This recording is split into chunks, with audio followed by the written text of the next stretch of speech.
In this video, I'm going to be going over this scholarship question from 2019, I believe. And I went over this question in our Q&A session today, and we came up with a plan for how to answer these questions. So we'll start with part A. We have a string that's given a small amplitude by the vibrator of fixed frequency f, and the third harmonic standing wave is established when under tension of T equals mg.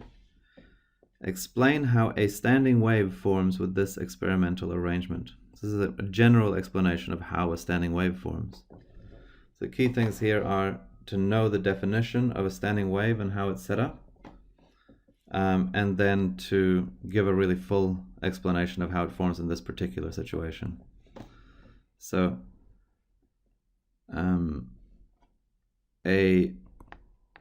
we'll say that the vibrator causes a traveling wave to travel down the string. At the fixed end, the wave is reflected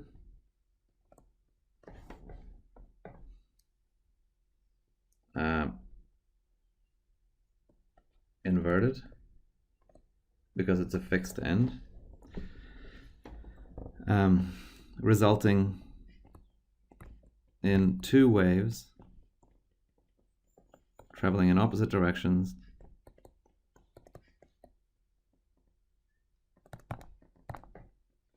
let's say two waves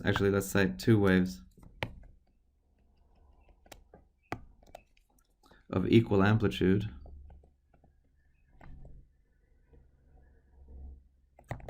and frequency traveling in opposite directions.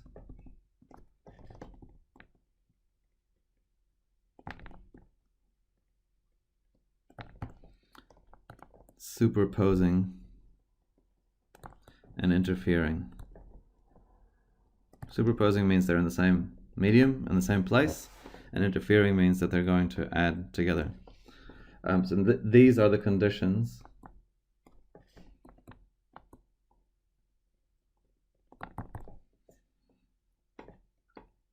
for a standing wave.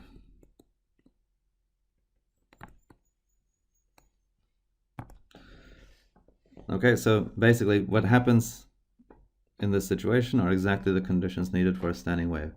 We could also mention the fact that we need a node at each end. So the fixed ends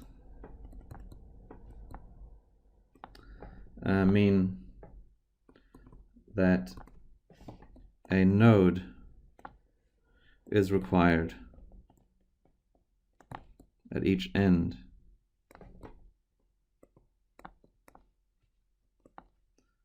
so only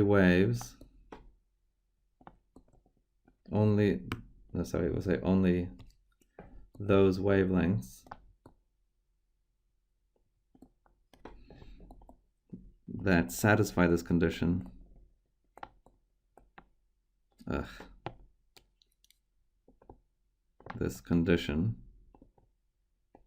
will be set up, i.e.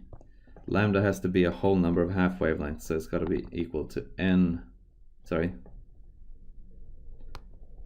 let's say instead the length of the string has to be a whole number of half wavelengths, so L has to be n lambda over 2, where n equals 1, 2, 3, etc. Okay, that's a pretty full answer to that question, so we can move on. Key thing is you must know the conditions required for a standing wave, and you must be able to explain how that's set up by reflection in a string or in a tube. It could come up. That's required for NCEA as well, so that's a good thing to review if feels a bit rusty. Okay, B. The speed of a wave on a string is given by the relationship V equals T over square root T over mu, where mu is the mass per unit length and T is the tension. Show that the tension is given by the following expression: T equals mu F squared lambda squared. Okay, so the first thing is to recognize that this F lambda here comes from V equals F lambda, and then it's just rearranging. So we can say V is equal to F lambda, so F lambda is equal to the square root of T over mu. Then we can rearrange, and we should, because we're showing, we should really show all the steps in our rearrangement. So if we square both sides, we get F squared lambda squared equals T over mu, and therefore mu F squared lambda squared equals T as required. That's quite a simple question, probably only 1 mark in here. Show that this expression is dimensionally correct. So this probably will give us another mark. So T is a force, which is newtons, which is the same thing as a kilogram meters per second squared, because its mass times acceleration is a net force. Okay, and we want it in the basic units, right? So that we can compare. Okay, then when we look at the other ones, we have mu F squared lambda squared. So mu is force per unit length, or mass per unit length. So it's kilogram meters to the negative 1. F is hertz, which is the same thing as inverse seconds or per second. Right? We know that a frequency is the inverse of the period, and period is in seconds. And what's the last one? Lambda is in meters. So let's have a look here. T is equal to mu F squared lambda squared. So we have kilogram meters per second squared is equal to kilogram meters to the negative 1, and then we have F squared seconds to the negative 2, and then we have lambda squared meters squared. Okay, so then we end up with kilogram meters per second squared, because this will cancel one of those as required, i.e. dimensionally correct.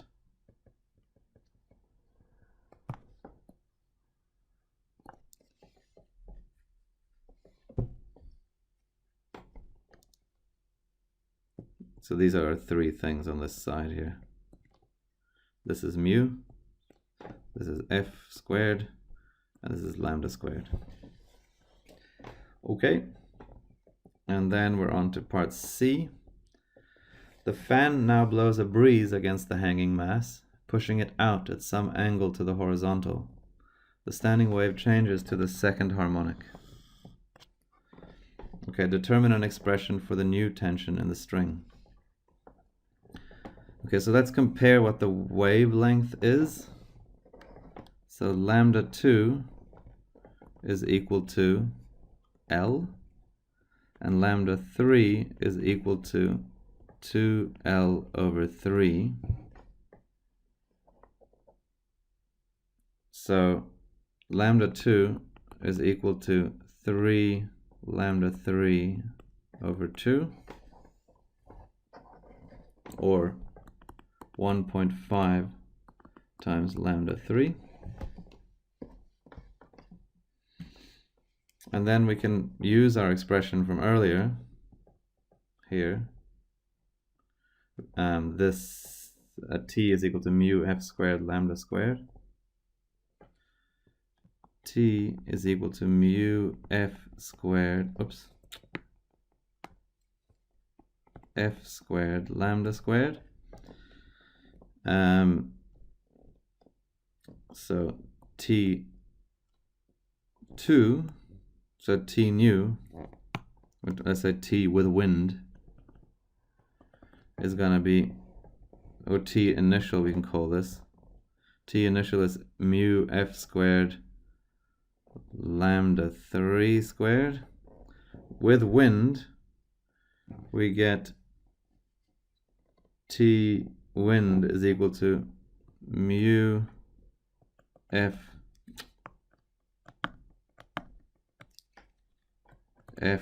squared 1.5 lambda 3 squared. This was also equal to mg, right? Because the tension was being provided by mg. And what's 1.5 squared? Let's just work that out.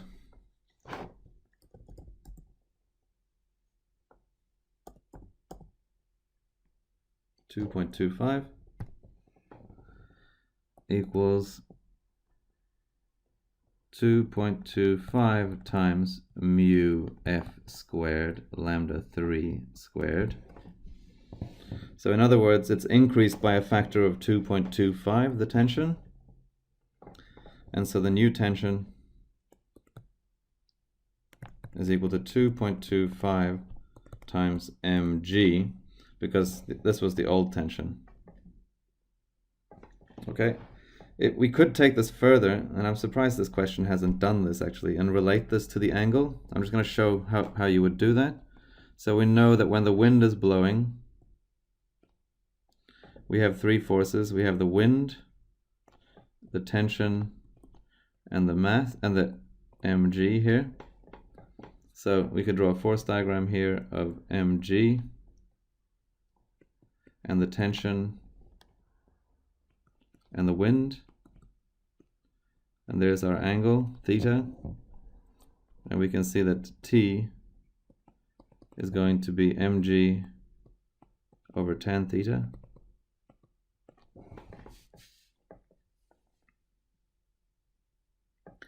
And so if we could even work out what that angle is, because now we know that 2.25 mg, so therefore 2.25 mg is equal to mg over tan theta. So tan theta is 1 over 2.25. And we could even figure out what the angle that is if the second harmonic is produced. Okay, so this is not needed. But it's not hard to imagine a scholarship question that would require that. Okay, that would be the obvious next step in this question, just figure out what angle that would be. Okay, so finally we have this. Explain using examples of physical phenomena how light demonstrates both wave-like and particle-like behaviors. So this is harkening back to the 3.5 standard, the modern physics, and the wave-particle duality. So we will start by looking at wave nature. So Young's double slit experiment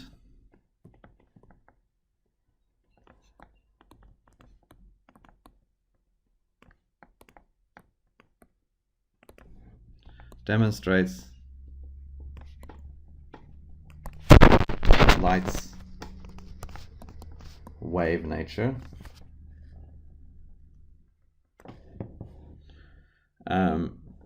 as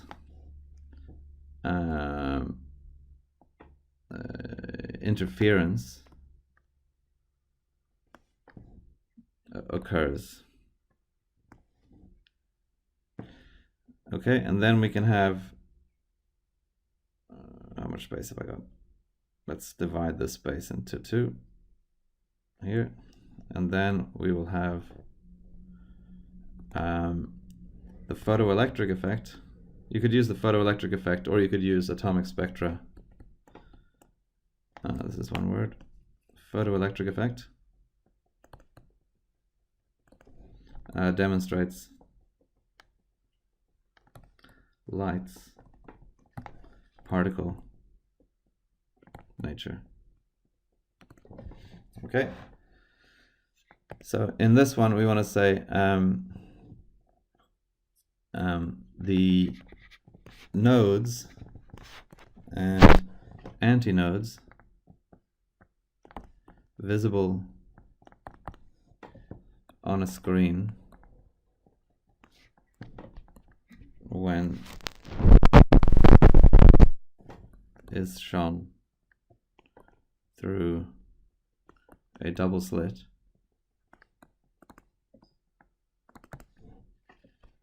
are due to constructive and destructive interference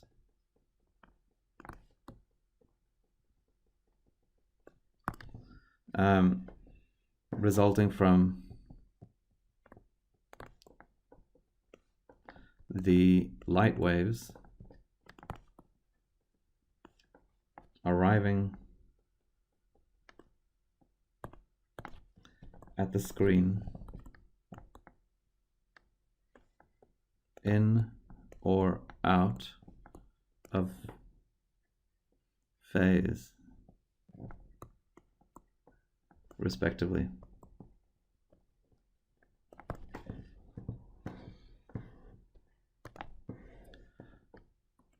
This is due to the path difference between the two slits. Let's write that properly. Oh, photoelectric. So between the waves from the two slits, I'll say.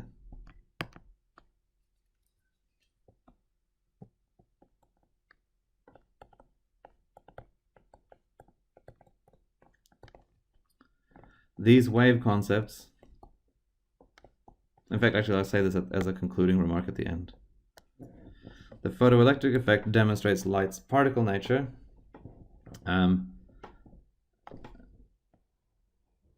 Light consists of photons.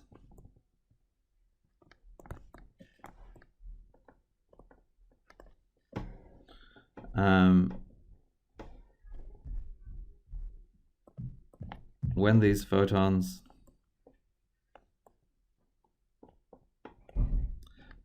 interact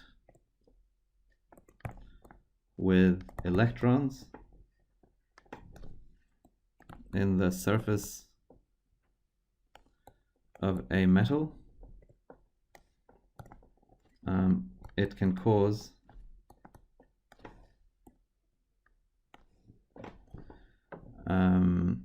electrons to be ejected.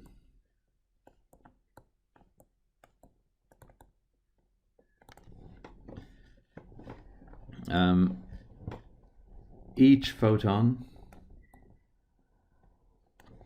must have enough energy to overcome the work function.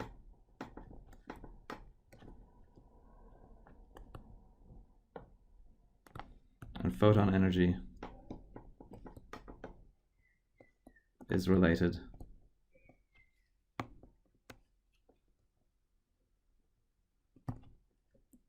to light frequency.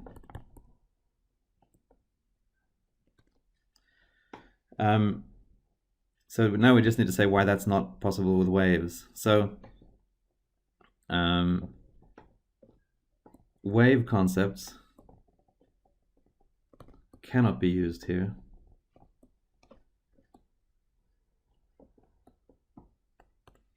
because they would predict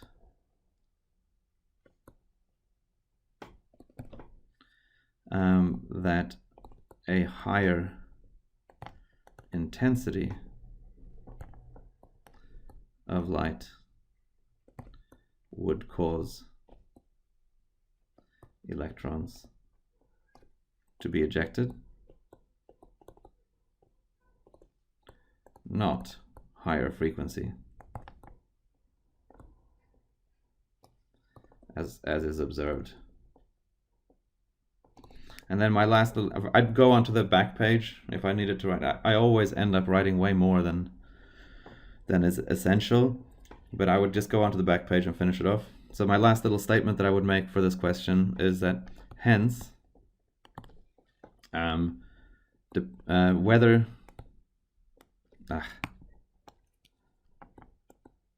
whether light behaves as a wave or a particle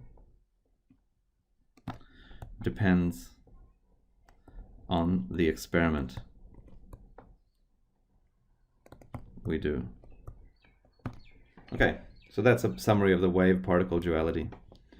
Summary that became a little bit longer than I had anticipated. Cool. If you have any questions about any of these, do let me know. We are going to do scholarship questions that don't directly relate to what we're learning in NCEA, because we need to start bringing back all these old concepts so that we end up having refreshed our minds as to these things.